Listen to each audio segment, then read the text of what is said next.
Finally, from the PDF forum on WikiLeaks, to which we've devoted today's show, Arianna Huffington of the Huffington Post.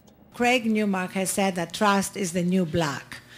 And there is no question that right now the breakdown of trust in all institutions, political, financial, media, is at the center of what we are all dealing with.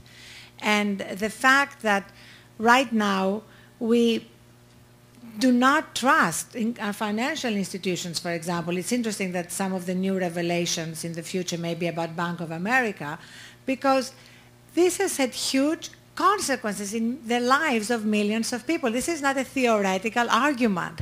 The fact that our financial institutions have been allowed to do everything they did and are so unaccountable, and as you were saying, you know, there have been zero criminal prosecutions, the sense that the game is rigged, that if you're a member of the financial elite, you are bailed out, you are doing just fine, and if you're an ordinary working American, you may very likely be out of a job, or your home may have been foreclosed, partly because of the policies of the Bank of America, makes all that unbelievably significant. I mean, it has the kind of significance that great journalism has, if revelations can come out that will affect our public policies.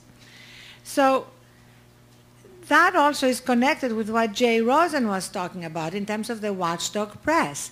And Jay and I have been, and Jeff and many of us have been talking about that for a long time, because we've seen what access journalism has done to our journalism.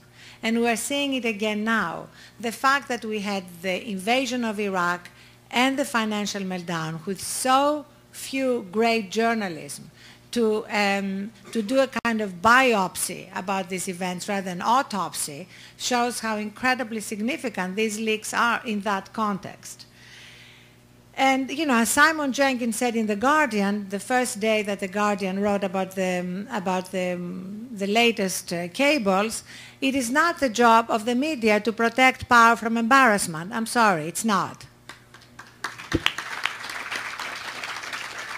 And for me, you know, my favorite hero when I was growing up in all of literature was the little boy that shouted out that the emperor wears no clothes. That was always my greatest hero. So in that sense, WikiLeaks are part of that incredible tradition that dates back to fairy tales.